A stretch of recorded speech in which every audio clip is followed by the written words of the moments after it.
Assalamualaikum warahmatullahi wabarakatuh.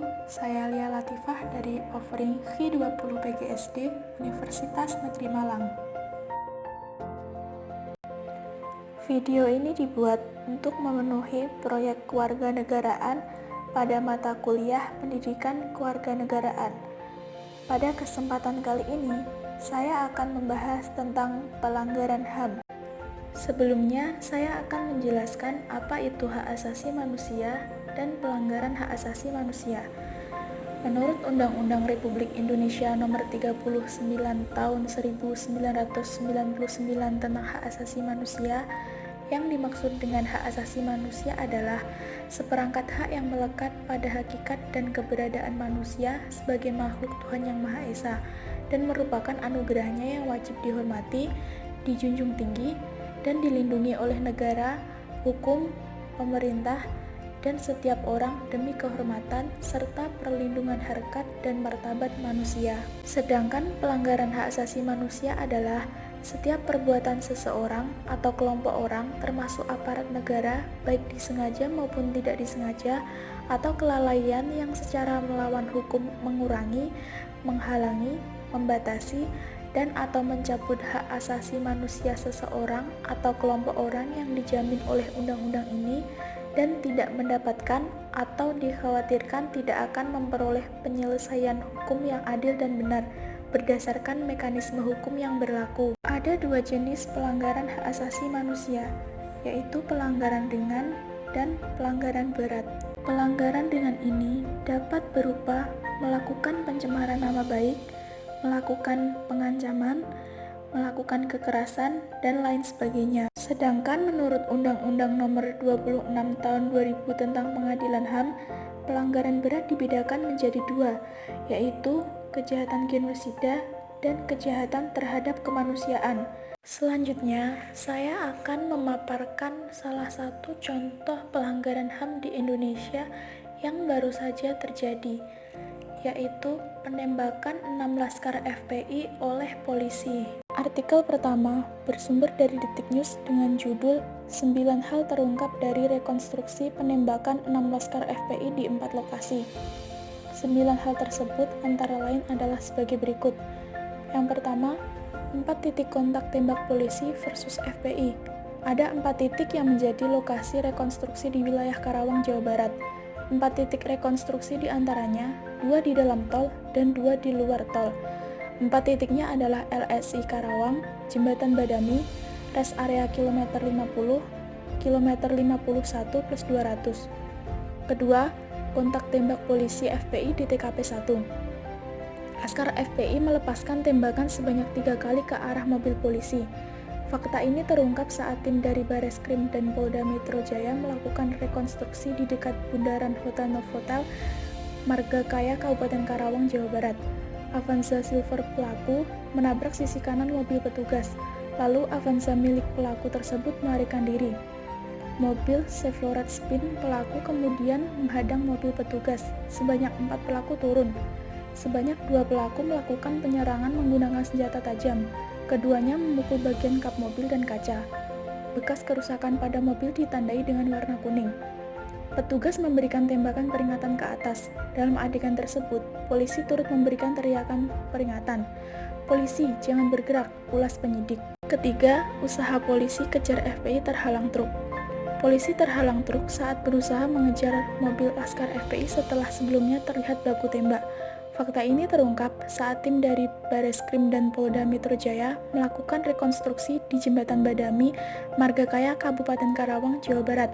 Usai baku tembak di dekat bundaran Novotel, mobil Avanza Silver petugas berusaha mengejar mobil Chevrolet abu-abu milik pelaku. Petugas kemudian berusaha menyalip lewat sisi kiri. Saat mobil petugas bergerak di sebelah kiri, pelaku satu membuka kaca dan mengarahkan senjata ke arah petugas C. Pelaku melepaskan tembakan dan dibalas petugas C. Mobil petugas kemudian kembali berusaha menyalip dari sebelah kanan. Petugas kembali mengarahkan tembakan ke mobil pelaku. Kaca kiri mobil pelaku terbuka dan pelaku yang duduk di tengah menodongkan senjata ke arah mobil petugas.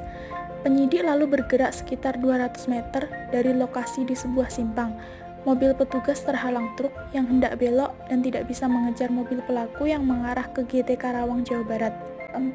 Laskar FPI diminta menyerah. Polisi akhirnya menangkap 6 laskar FPI di TKP 3. Laskar FPI diminta menyerah oleh polisi di res area kilometer 50 Tol Jakarta Cikampek, Karawang, Jawa Barat.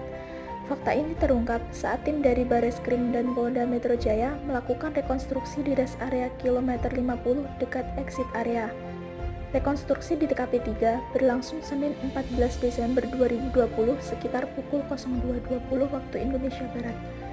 Di adegan 24, mobil Chevrolet abu-abu pelaku terhalang mobil Corolla saat hendak menuju exit area. Saat berhenti itulah, mobil Avanza Silver petugas berhenti dekat exit area dan keluar mobil untuk langsung mengepung mobil pelaku. Polisi membuka pintu bagian tengah dan depan. Sebanyak 4 pelaku lalu diminta untuk menyerah dan tiarap. Kelima, perlawanan berujung tembakan 4 laskar FPI. 4 laskar FPI terkena tembakan polisi di TKP 4 yang terletak di kilometer 51+200 Tol Jakarta Cikampek, Jawa Barat. Dalam reka adegan, laskar FPI diberi tembakan karena berusaha melakukan perlawanan. Reka adegan di TKP 4 berlangsung di kilometer 51+200 Tol Jakarta Cikampek. Lokasinya berada di sisi kiri bahu jalan. Kejadian di TKP 4 merupakan lanjutan dari TKP 3 di res area kilometer 50 saat polisi hendak membawa 4 laskar menuju Polda Metro Jaya, Jakarta. Namun, di saat perjalanan laskar FPI memberi perlawanan, polisi akhirnya memberi tembakan. Hal itulah yang akhirnya membuat mereka tewas. Keenam, samurai amunisi ditemukan di mobil FPI. Polisi menggeledah mobil laskar FPI di res area kilometer 50 Tol Jakarta Cikampek, Jawa Barat. Dari hasil penggeledahan, ditemukan samurai hingga amunisi. Pantauan Detikcom, rekonstruksi di TKP 3 berlangsung Senin 14 Desember 2020 sekitar pukul 02.20 WIB. Petugas melakukan penggeledahan ditemukan HP dan dompet. Kata penyidik, HP dan dompet hasil geledahan polisi itu lalu sempat diletakkan di warung depan lokasi kejadian yang berdekatan dengan exit area. Polisi sempat mengecek 2 laskar yang terluka dan duduk di bangku kiri depan serta kiri tengah. Mereka sempat meminta bantuan polisi lain lewat sambungan telepon. Tidak lama, polisi kembali melakukan penggeledahan. Ditemukan 1 pucuk sempi di kursi sopir dengan 10 amunisi dan 1 pucuk sempi lainnya di bagian bangku tengah dengan 10 amunisi. Ketujuh, detik-detik penembakan 6 laskar FPI di 4 titik. Direktur Tindak Pidana Umum Bareskrim Polri Brigjen Andirian mengatakan, antara polisi dan laskar FPI sudah melakukan kontak tembak di tempat kejadian perkara TKP 1 dan TKP 2. TKP 1 berada di bundaran Hotel Novotel Karawang, Jalan Internasional Karawang Barat, Margakaya, Kabupaten Karawang. Sedangkan TKP 2 di Jembatan Badami sekitar 600 meter dari TKP 1. Polri melanjutkan, 2 laskar FPI ini menunjukkan gelagat menyerang dan kemudian dibalas polisi dengan tembakan. Kemudian, 2 laskar FPI ditemukan dalam keadaan terluka di TKP 3. Saat di res area kilometer 50, Andi menjelaskan bahwa polisi meminta 4 anggota laskar FPI lainnya untuk menyerah dan dibawa oleh mobil polisi ke Polda Metro Jaya. Tetapi, kata Andi, di TKP 4 atau kilometer 51+200, laskar FPI melakukan perlawanan dengan merebut senjata polisi. Polisi pun menembak 4 laskar FPI pengawal Habib Rizik tersebut. Ke-8, 2 laskar FPI ditembak di Jembatan Badami, 4 lainnya di mobil polisi. Polri mengungkapkan detik-detik penembakan 6 anggota laskar FPI di ruas tol Jakarta Cikampek, Jawa Barat. Peristiwa ini diawali dengan 2 anggota laskar FPI yang ditembak polisi. Seperti kronologi pada poin ke-7 tadi, di TKP 4 atau kilometer 51+200, laskar FPI melakukan perlawanan dengan merebut senjata polisi. Polisi kemudian melakukan pembelaan. Polisi melakukan tindakan tegas dengan menembak 4 laskar FPI itu di dalam mobil polisi. Ke-9 atau yang terakhir, 2 anggota laskar FPI terluka di res area kilometer 50. Kontak tembak polisi dan FPI sudah terjadi di 2 tempat kejadian perkara TKP awal. Akibatnya, Ada 2 anggota Laskar FPI yang terluka.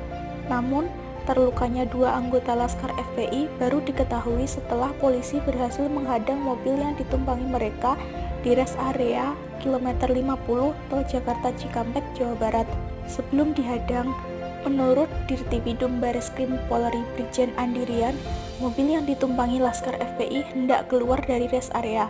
Keenam Laskar FPI diketahui menumpangi mobil berwarna abu-abu. Lebih lanjut, Andi menuturkan 2 orang yang terluka tadi kemudian dibawa menggunakan mobil berbeda dengan 4 anggota Laskar lainnya. Sedangkan mobil warna abu-abu yang ditumpangi Laskar FPI dibawa menggunakan mobil derek. Artikel kedua bersumber dari jawapos.com dengan judul Kasus Tewasnya 6 Laskar FPI, Duga Ada Pelanggaran HAM, IPW Ungkap 3 Kesalahan Polri. Jawapos.com, Indonesia Police Watch atau IPW menilai ada dugaan pelanggaran hak asasi manusia yang dilakukan anggota Polri dalam bentrok dengan Laskar Front Pembela Islam di Tol Jakarta Cikampek. Penilaian tersebut diberikan IPW usai mempelajari hasil rekonstruksi yang dilaksanakan penyidik. Ketua Presidium IPW Nita Espane mengatakan ada 3 pelanggaran standar operating prosedur atau SOP yang dilakukan anggota Polri sehingga berujung tewasnya 6 Laskar FPI. Menurutnya, kesalahan menonjol terjadi saat tewasnya 4 Laskar FPI di dalam mobil polisi. Neta menyampaikan, dalam rekonstruksi tergambar jika dalam baku tembak yang terjadi hanya menewaskan 2 orang. Kemudian, 4 Laskar FPI diangkut dengan mobil polisi. Namun, kesalahan pertama yang dilihat IPW yakni 4 Laskar tersebut ditangkap tanpa diborgol. Kesalahan kedua yang dilakukan polisi yakni memasukkan 4 Laskar FPI ke dalam mobil petugas berkapasitas 8 orang. Sedangkan di dalam mobil tersebut sudah diisi oleh 4 petugas polisi. Tindakan yang tidak masuk akal, irasional, dan sangat aneh, ucap Neta. Sedangkan kesalahan prosedur ketiga, yakni terlihat tidak terlatihnya anggota Polri dalam melumpuhkan 4 Laskar FPI saat terjadi upaya perlawanan kepada polisi di dalam mobil petugas. Aparat saat itu langsung menembak ke-4 Laskar FPI itu meskipun mereka sudah tidak bersenjata. Pelanggaran SOP itu membuat aparatur kepolisian melakukan pelanggaran HAM. IPW berharap Mabes Polri mau mengakui adanya pelanggaran SOP tersebut, jelas Neta. Dia juga meminta Komnas HAM dan Komisi 3 DPR RI mencermati pelanggaran SOP yang dilakukan anggota Polri. Pendapat saya, tindakan polisi yang menembak 6 orang anggota Laskar FPI itu sebagai bentuk pelanggaran hak asasi manusia. Hal itu karena adanya pelanggaran SOP yang dilakukan polisi sehingga menewaskan 6 Laskar FPI tersebut. Terdapat banyak indikasi yang mengarah ke pelanggaran HAM. Misalnya, terkait urgensi polisi yang menuntuti rombongan pemimpin FPI Rizik Syihab hanya karena mendengar kabar akan ada pengerahan massa untuk unjuk rasa. Selain itu, alasan polisi memberi tembakan kepada Laskar FPI bersifat umum, yaitu karena ada penyerangan dari anggota FPI. Jika memang ada senjata api dari pihak FPI, mengapa tidak dilumpuhkan saja? Tetapi, jika memang terdapat dugaan memiliki senjata api dan tidak memiliki izin, tentunya ini merupakan pelanggaran hukum dan harus diusut tuntas. Penggunaan senjata api oleh kepolisian seharusnya hanya merupakan upaya terakhir yang sifatnya untuk melumpuhkan dan hanya dapat dilakukan oleh anggota Polri ketika ia tidak memiliki alternatif lain yang beralasan dan masuk akal untuk menghentikan tindakan atau perbuatan pelaku kejahatan atau tersangka tersebut. Atau juga ketika anggota Polri tersebut sedang mencegah larinya pelaku kejahatan atau tersangka yang merupakan ancaman segera terhadap jiwa anggota Polri atau masyarakat sebagaimana disebutkan dalam Peraturan Kapolri Nomor 1 Tahun 2009 tentang penggunaan kekuatan dalam tindakan kepolisian dan Peraturan Kapolri Nomor 8 Tahun 2009 tentang implementasi prinsip dan standar hak asasi manusia dalam penyelenggaraan tugas kepolisian Negara Republik Indonesia. Sekian yang dapat saya sampaikan. Apabila ada salah kata, saya mohon maaf. Wassalamualaikum warahmatullahi wabarakatuh.